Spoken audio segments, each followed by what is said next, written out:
Sound recording. Hello, how are you? How are you doing? Hello everybody, welcome to another video. In today's video we are going to be discussing the late Harrison Birtwistle, with a particular focus on his compositional techniques and his piece Carmen, Arcadiae, Mechanicae, Perpetuum. Now, this isn't going to be an analysis of his music. The focus of this lecture is going to explore Birtwistle's compositional techniques and approaches, to give us as composers some perspectives that we may or may not want to employ in our own work. And in our own way. This isn't about writing pastiche Birtwistle. Why are we doing this? Well, we need to expand our own knowledge so that we don't get stuck in a rut composing in our own bubbles or echo chambers. We'll also touch briefly on some of his other works in order to discuss his compositional approach, or at least the compositional approach that is depicted in the available literature on him. I should say here that I get the main basis of information in this lecture from my own undergraduate studies. I will clearly emphasise which information comes from my own lecture notes. My undergraduate lecture notes are incredibly detailed, but I was an undergraduate when I wrote them. For those of you who are interested in learning more, I will draw on available literature where applicable, so you can do some further research into Harrison Birtwistle's techniques. Birtwistle was born in Accrington, Lancashire in 1934.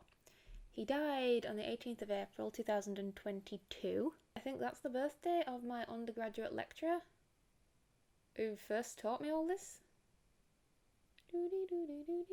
Birtwistle studied in Manchester, and apparently he is a recognised member of the Manchester School. According to my lecture notes, other notable composers of this school include Peter Maxwell Davies. Is there really a Manchester School of composers? You know, you get the Viennese School and all that.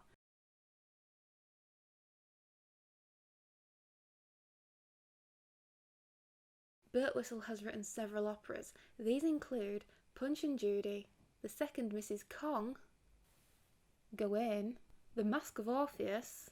His piece Panic was performed at 1995's Last Night of the Proms.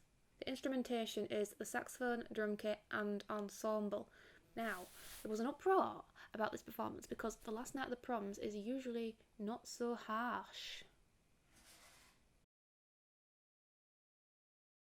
In much of Birtwistle's work, you'll find that he was influenced by Greek mythology. You'll also find that he was influenced by painting, especially Paul Klee and Francis Bacon, and he was also influenced by medieval music, as we will unpack. A lot of his techniques are medieval compositional techniques, such as the Cantus, Firmus, Hocket, and some sort of bassline thing. He uses ostinato, but I think maybe you can draw some comparisons to organum. I don't know, don't quote me on that bit. We're going to go into more detail about it in a minute. Now let's discuss Birtwistle's musical concerns or interests. Concerned is such a funny word. His work tends to focus on the following: repetition. This includes both large-scale repetition as well as ostinatos. Time and related temporal issues. For example, how the composer hears musical time in relation to real clock time, however you wanted to define that. How the audience hears these things, specifically why some things seem longer when they're shorter and shorter when they're longer. One of his long pieces seems shorter, and his shorter, like around 15 minutes, pieces seems longer. According to my lecture notes, I think that must be an opinion of my lecturer at the time, but it makes sense. I've experienced this phenomenon myself, and I'm sure you have too. He's also interested in cycles. Now, what could this mean? Well, we'll unpack this in a moment when we look more at Carmen, Arcadiae, Mechanicae, Perpetuum, but for now, cycles also ties in with his apparent interest in repetition. Isorhythms are cyclic. I do talk about isorhythms in my Messiaen lecture, which you should definitely check out. He's also interested in linear composing.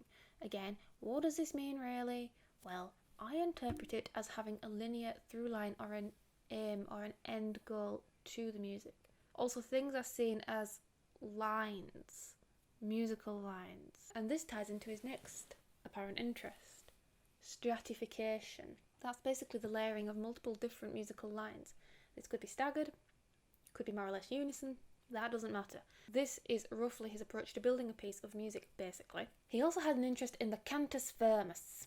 See especially his piece Secret Theatre, for how he goes about employing a cantus firmus, and we'll look at secret theatre shortly. Now, let's look in more detail at Birtwistle's piece Carmen, Arcadiae, Mechanicae, Perpetuum. This piece demonstrates a fascination with mechanisms. It was written, or it was at least released, in 1978 for the London Sinfonietta. It is part of a trilogy. It includes Silbury Air and Secret Theatre. There is influence from Paul Klee's The Twittering Machine, and listening to the piece I can totally hear it.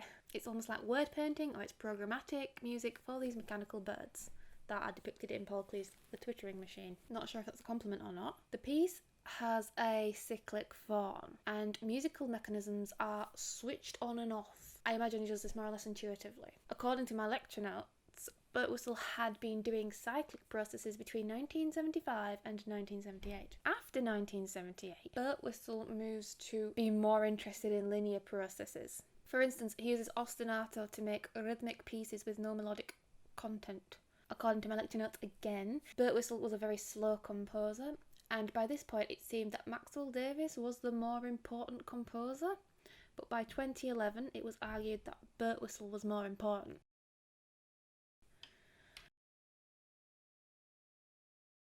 Different approaches to pre-composition. Birtwistle demonstrates different approaches to pre-composition, which is why he's a helpful case study when it comes to learning composition.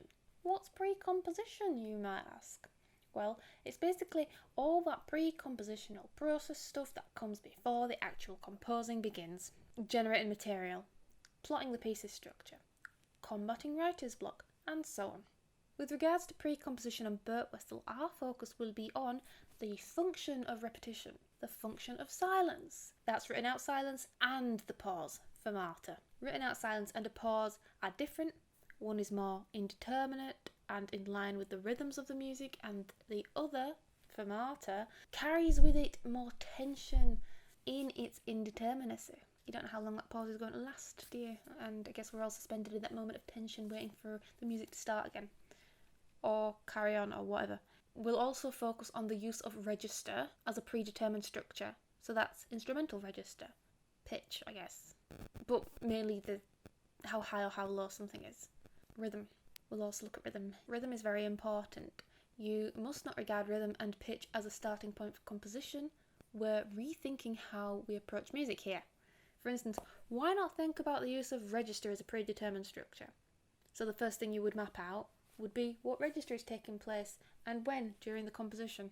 Or you could start with dynamics rather than pitch and rhythm as a starting point for thinking about a composition. For instance, just plot the dynamics and take it from there. Now for a brief interlude to look at some useful resources on Birtwistle's pre-compositional techniques. Michael Hall's book, Harrison Birtwistle in Recent Years, is useful. My lecturer at the time, according to my lecture notes, recommends this book especially. The other book is not as good, but still good. The other book is Jonathan Cross's book, Harrison Birtwistle, Man, Mind and Music. And then we have David Beard's excellent article on Carmen, Arcadiae, Mechanicae, Perpetuum. Now let's revisit Carmen, Arcadiae, Mechanicae, Perpetuum. Let's look at how these techniques are used in the music. In this piece, there seems to be a fight between two opposing ways of treating compositional material. So he'll write his isorhythm material, he'll write his Hocket material, and then he puts them together, but he intersperses them. In today's video, we are going to be discussing the late Harrison Birtwistle